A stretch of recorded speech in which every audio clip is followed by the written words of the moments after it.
মির্জা শায়ান মুগ্ধ লেখিকা জান্নাতুল ফেরদৌস মিথিলা পর্ব ২০। সেন্ট পিটারবার্গ আকাশের বুক চিরে নামছে স্নোফলের গুটি গুটি ডানা। রাস্তাঘাটে সর্বত্র ঢেকে গিয়েছে টাকনু সমান বরফে। গায়ে মোটা জ্যাকেট, পায়ে পরিহিত লম্বা লম্বা বুট জুতো, মাথা ঢেকে আছে মাংকি ক্যাপে, মুখের সামনে ক্যাজুয়াল মাস্ক, গলায় একখানা লাল রঙা মাফলার পেঁচিয়ে এগুচ্ছেন মাইকেল। হাতে একখানা টর্চ লাইট। সুউচ্চ প্যালেসের ঠিক ডান দিকের রাস্তা দিয়ে খানিকটা এগোলেই জঙ্গল। বড় বড় পাইক গাছের জঙ্গলখানা দিনের বেলাতেও যা ভয়ানক, সেখানে সন্ধ্যারমন মৃদু অন্ধকারে জঙ্গলটা যে গা হিম ধরিয়ে দেবে যে কারো। ছিমছাম গায়ের গড়নের মধ্যবয়স্ক মাইকেল, চেহারায় এখনো খুব একটা বয়সের ছাপ পড়েনি তার। মানুষটা ভয়ে ভয়ে এগুচ্ছেন সামনে। হাতে টর্চ লাইটটা এতক্ষণ জ্বলতে থাকলেও যে না তিনি পা রাখলেন জঙ্গলে, অমনি লাইটটা কেমন আচমকা বন্ধ হয়ে গেল। চলন্ত পা দুটো হুট করেই থমকায় মাইকেলের। চিন্তিত ভয়াল মুখে টর্চ লাইটটা হাতের তালুতে বারবার বাড়ি দিচ্ছেন, তবুও লাইটটা কেন যে জ্বলছে না। মাইকেল ভয়ে তথস্থ। লাইট জ্বালানোর অনবরত চেষ্টায় মত্ত থেকে শুরু করলেন বাইবেল পাঠ। ঠিক তখনই অদূর থেকে ভেসে আসে নেকড়ে বাঘদের আর্তনাদ, জঙ্গলের হিংস্র পশুদের অমন করুণ চিৎকারে ভয়ে গলা অবধি শুকিয়ে গেল মাইকেলের। বেচারা কেমন ক্ষণে ক্ষণে ঢোক গিলে ঘাড় বাঁকিয়ে এদিক ওদিক তাকালেন। যতদূর চোখ যাচ্ছে ততদূর শুধু অন্ধকার আর অন্ধকার। মাইকেলের আর সাহস হলো না এহেন অন্ধকার মারিয়ে সামনে এগোনোর। বেচারা ভয়ে ভয়ে কদম পেছাতেই হঠাৎ কোত্থেকে একজোড়া শক্তপোক্ত হাত এসে পেঁচিয়ে ধরল বেচারাকে। এক হাতে আঁকড়ে ধরল মাইকেলের গলা, আর এক হাতে শক্ত থাবায় চেপে ধরেছে বেচারার মুখ। মাইকেল গোঙাচ্ছে, নিজেকে ছাড়ানোর বৃথা চেষ্টায় মত্ত থেকে হাত পা ছুটছে অনবরত, অথচ পেছনের মানুষটা তাকে ছাড়ছেই না। সময়ের স্থায়িত্ব মিনিট খানেক পার হলো বোধ হয়। মাইকেলের নিঃশ্বাস আটকে যাবার জোগাড় এক পর্যায়ে। বেচারা হাত পা ছোড়ার গতি বাড়াতেই পেছনের মানুষটা নিজ হাতের বাঁধন আগলা করল বুঝি। মাইকেল খানিকটা সুযোগ পেয়ে তক্ষুনি ছিটকে পড়ল সম্মুখে। দুহাঁটু থোকায় থোকায় ঘাসে পরিপূর্ণ জমিনে ঠেকিয়ে জিভ বার করে শ্বাস নিতে লাগলো পাগলের মতো। ইস, আরেকটু হলেই বোধহয় বেচারার প্রাণটা বেরিয়ে আসতো দেহ ছেড়ে। বেচারা একদিকে হাঁপাতে ব্যস্ত, অন্যদিকে পেছনে দাঁড়িয়ে থাকা কালো হুডি পরা ব্যক্তিটি আলগোছে এগিয়ে এসে দাঁড়ালো মাইকেলের মুখোমুখি।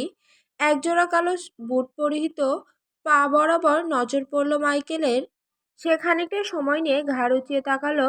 সফেদ রঙা প্লাস্টিকের ভূতের মুখোশ পড়ুয়া ব্যক্তিটি তার পানেই তাকিয়ে আছে বোধ হয়।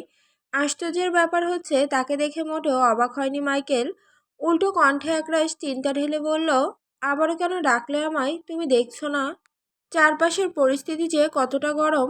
ভালো হবে যদি আমরা একদিন এসব কাজকর্ম থেকে দূরে সরে থাকি। মুখোশ পরিহিত ব্যক্তি রাগ করল না তেমন। খানিকক্ষণ নিজের গ্লাভস পরা বা হাত দিয়ে ঘাড়টা হালকা চুলকিয়ে ঘাড় কাত করে রাখলো। মাইকেল অন্ধকারে খুব একটা ঠাউর করতে পারল না উপস্থিত ব্যক্তিটির হাবভাব। ওদিকে মুখোশধারী নাক ফোলাচ্ছে, রাগে কটমট করতে করতে আচমকা ঝুঁকে এসে চেপে ধরে মাইকেলের কণ্ঠা। মাইকেল ভরকায়, তড়িৎ নিজের কণ্ঠা ছাড়াতে চেয়ে চাপা স্বরে আর্তনাদ করে বলল, ছাড়ো আমায়, ভুলে যেও না আমি মরে গেলে তোমার সব খেল খতম। কেননা পেন ড্রাইভ কোথায় আছে সেটা কেবল আমি জানি। তৎক্ষণাৎ মাইকেলের কণ্ঠায় চেপে রাখা হাতটা কেমন আলগা হয়ে গেল মনে হচ্ছে। এই সুযোগে মাইকেল নড়ে চড়ে উঠল, দুহাতে তক্ষুনি সজোরে ধাক্কা দিয়ে বসল মুখোশধারীর বুক বরাবর। এহেন অতর্কিত আক্রমণে তাল সামলাতে না পেরে মুখোশধারী গিয়ে উল্টে পড়ল পেছনে। মাইকেল এবার তড়িঘড়ি করে উঠে দাঁড়ায়, দাঁতে দাঁত চেপে হিসিয়ে আওড়ায়, কথায় কথায় গলা চেপে ধরার বদ অভ্যাস বাদ দিন, ভুলে যাবেন না I am not your toy. মনস্টারের গুহায় ঢুকে তারই নাকের নিচ থেকে প্রমাণাদি সংগ্রহ করা is not a piece of cake. আপনার এত তাড়া থাকলে আপনি নিজে যান না, ওই সাইকের চোখ এড়িয়ে ঢুকুন গিয়ে মদ্যনা হাউজে। অত শক্তিশালী সিকিউরিটিস ডিঙিয়ে একবার যদি ভুলক্রমে ঢুকেও যান, তবে এটুকু গ্যারান্টি দিয়ে বলতে পারি আপনার ফেরত আসা অসম্ভব। তাই বলছি, ধৈর্য ধরুন। মেইডের এবং সিডের মতো নির্মম পরিণতি না চাইলে ব্রেন খাটাতে শিখুন। মুখোশধারী মনোযোগ দিয়ে শুনল কেবল, ঠিকই তো বলেছে মাইকেল, মনস্টারের নাকের নিচ দিয়ে পার হওয়া কি আর চারটিখানি কথা? নির্ধারিত সময় 24 ঘন্টা পার হতে চলল। আতঙ্কে শুকিয়ে কাঠ ডাক্তাররা পেশেন্টের এখনও জ্ঞান ফেরেনি, আদৌ ফিরবে কিনা তার নিশ্চয়তা 50%। ডাক্তারদের ভয়ের শেষ নেই এখন। বেচারারা এদিক ওদিক ছোটাছুটি করছেন লুকোতে, কেউ কেউ ইতিমধ্যে গিয়ে লুকিয়েছে বড়সড় বিছানার নিচে, তো আবার কেউ গিয়ে গা ঢাকা দিয়ে বসেছে ওয়াশরুমে। মিয়ান দৌড়ে গিয়েছিল কাভার্ডের দিকে। কাভার্ডের একপাশে বেশ জায়গা, সিমসাম গায়ের গরনের মিয়ান বেশ সুন্দর মতো গা লুকালো সেথায়। ওদিকে দামড়া ভুঁড়িওয়ালা দামিয়ান কেমন বাদরের মতো লাফাচ্ছে। বেচারাকে কেউই একটু জায়গা দিচ্ছে না লুকোতে। যতবার বেচারা কোথাও লুকোতে যাচ্ছে ঠিক ততবার সবাই তাকে দূর দূর করছে। কেননা দামিয়ানের আবার বড্ড বায়ু দূষণ করার স্বভাব। অতিরিক্ত নার্ভাসনেসে বেচারা প্রায়শই এহেন উদ্ভট কর্মকাণ্ড করে বসে। তাই আর তাকে নিয়ে লুকানোর দুঃসাধ্য কেউ দেখালো না। দামিয়ান বেচারা বড্ড অসহায় এ পর্যায়ে। আজ বিপদে পড়ে মানুষ চিনল সে, কোথাও একটু জায়গা দিল না কেউ। বেচারা মনোকষ্টে পা বাড়ালো কাভার্ডের দিকে।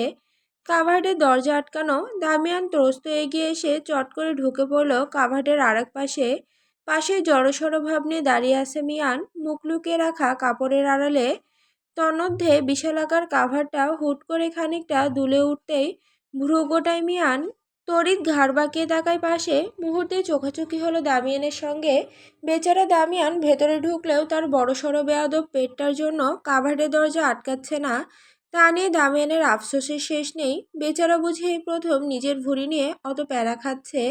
ওদিকে মিয়ান হঠাৎ চিরবিরিয়ে উঠল তার কাণ্ড দেখে। হোয়াট দ্য ফাক আর ইউ ডুইং হেয়ার? মরার জন্য আর কোনো জায়গা পাওনি? শেষমেশ আমার কাছে এসেই মরতে হলো তোমার? এমনিতেই পেটের যন্ত্রণায় অতিষ্ঠ দামিয়ান, তার উপর মিয়ানের অমন ঠেস মারা বাক্য। আগুনে বোধহয় ঘি পড়ল খানিকটা। দামিয়ান নিজেও তৎক্ষণাৎ দাঁত খিচে আওড়ালো, হ্যাঁ এখানেই মরবো, তোমাকে সঙ্গে নিয়েই মরবো। একা একা মরে কি লাভ? দাঁত কিরমিরিয়ে ওঠে মিয়ান। মুখ খুলে দু চারটে শক্ত কথা আওড়াতে গিয়েও হঠাৎ থেমে গেল কেন যেন। তখনই অন্যত্র মুখ ঘুরিয়ে দাঁড়ালো। এদিকে দামিয়ান এতক্ষণে কোনো রকমে দরজাটা আটকালো। বুক ফুলিয়ে মোটা পেটটাকে কোনো মতে খানিকটা চুপসে নিয়েছে বেচারা। এহেন অব্যর্থ চেষ্টায় বেচারার ফর্সা মুখখানা কেমন লাল হয়েছে দেখো। সে আর পারছে না নিজেকে আটকাতে। পেটটা হঠাৎ গুড়গুড় শব্দ তুলছে। বোধহয় এক্ষুনি উদ্ভট কাজটা হয়ে যাবে তার দ্বারা। দামিয়ান জোর করে আটকে রাখলো বায়ু দূষণ। তবে এসব কি আর বাদ মানে? ঠিকই সেকেন্ড 30 অতিরিক্ত চাপের ফলে এক বিকট শব্দে বায়ু দূষণ ঘটল। এহেন তীব্র শব্দে হকচকে ওঠে মিয়ান। ঘাড় বাঁকিয়ে তাকাতে না তাকাতেই মাত্রাতিরিক্ত দুর্গন্ধে গা গুলিয়ে উঠল বেচারার। আবদ্ধ জায়গা হওয়াতে দুর্গন্ধের তীব্রতা বেড়েছে বহুগুণ। মিয়ান তৎক্ষণাৎ নিজের নাক মুখ চেপে ধরে কাপড় দিয়ে, এতেও বুঝি লাভের লাভ হলো না। গন্ধ একদম তরতর করে নাকের ছিদ্র দিয়ে ঢুকছে তার। মিয়ানের ভাব ধরেছে বমি করার। নাক মুখ চেপে রেখে আগুন চোখে তাকালো দামিয়ানের দিকে। অতঃপর কঠিন কণ্ঠে আওড়ালো, what the fuck you have done idiot? কয়দিনের বাসি পচা খাবার গিলেছো তুমি? কতবার করে বলেছি জলহস্তির মতো গপগপ করে খাবার গিলতে না। ডাক্তার হয়েও জলহস্তির মতো শরীর ইডিয়েটের। এই বের হও এখান থেকে। দামিয়ান কাচুমাচু করছে। পাশ থেকে মিয়ান তখন রাগে গজগজ করছে। বেচারা হিতাহিত জ্ঞান শূন্য হয়ে তখনই দামিয়ানের ঘাড় ধরে তাকে বাইরে ছুঁড়ে ফেলল। অতঃপর পেছন থেকে নিজেও বাইরে এসে খোলা বাতাসে বুক ভরে নিঃশ্বাস টেনে ধীরে ধীরে আওড়ালো, হলি শিট। দামিয়ান চিবুক নামিয়েছে গলার কাছে। লোকটা বোধহয় লজ্জা পেয়েছে বেশ। কিয়ৎক্ষণ পার হতেই মিয়ান তার পানে ঘুরে তাকায়। দাঁত খিচে কিছু একটা বলতেই যাবে, অমনি তার দৃষ্টি আটকালো কক্ষের দরজার দিকে। অ্যাডউইন নামক গম্ভীর পুরুষ গটগটিয়ে ঢুকছে। তার পিছু পিছু একদল সশস্ত্র গার্ড। মিয়ানের কলিজা শুকিয়ে গেল বোধহয়। এবার কোথায় লুকোবে সে? কিভাবে বাঁচবে এদের হাত থেকে? মেয়েটার তো এখনো জ্ঞান ফেরেনি।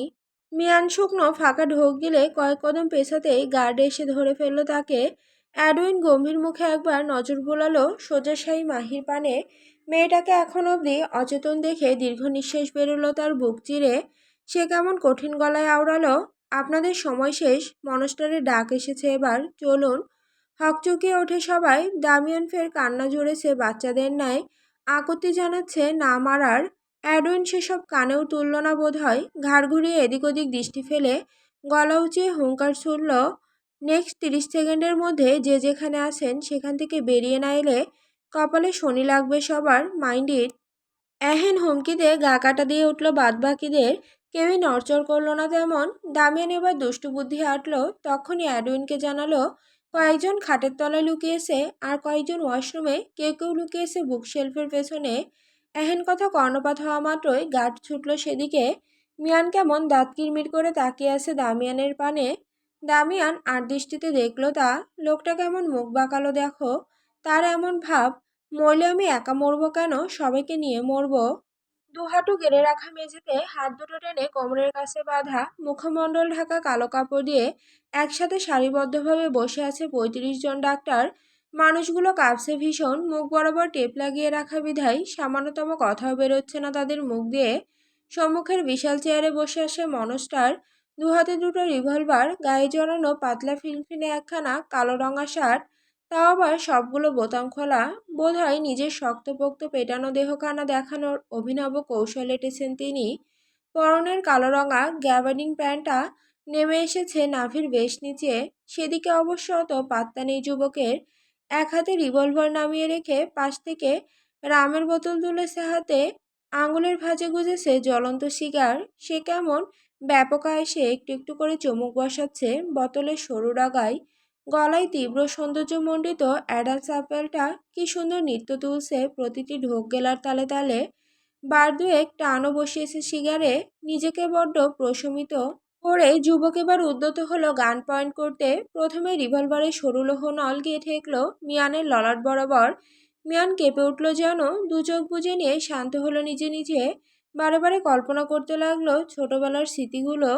অন্যদিকে অ্যাডউইন গম্ভীর মুখে দাঁড়িয়ে আছে মাহির চিকিৎসাধীন কক্ষে। চোখ দুটো নিষ্প্রাণ তার, মুখটা কেমন অন্ধকারে নিমজ্জিত। তার দৃষ্টি কেবল মাহির পায়ের কাছে নিবদ্ধ। মেয়েটার মুখ পানে তাকানোর দুঃসাহস নেই তার। সে একদৃষ্টিতে মেয়েটার পায়ের দিকে তাকিয়ে থেকে ক্ষুদ্র নিঃশ্বাস ফেলে আওড়ালো, এটুকু বয়সে আপনি গোটা অর্ধশত মানুষদের মৃত্যুর কারণ হয়েছেন, অথচ তা কি আপনি আদৌ জানেন? অ্যাডউইন বলতে বলতেই দীর্ঘ নিঃশ্বাস ফেলল। দৃষ্টিটা খানিক সরাতে হঠাৎ থমকে দাঁড়ালো কেন যেন। এইমাত্র সে কি দেখল? মেয়েটার পা দুটো কি নড়ল? অ্যাডউইন ত্রস্ত নজর ঠেকালো মাহির পায়ের দিকে। নিখাত চোখে কিয়ৎক্ষণ তাকিয়ে থাকতেই ফের দেখল মাহির পা জোড়ার অবাধ নড়চড়। সে তড়িৎ বিস্ফোরিত দৃষ্টি উঁচিয়ে আনলো মাহির মুখের দিকে।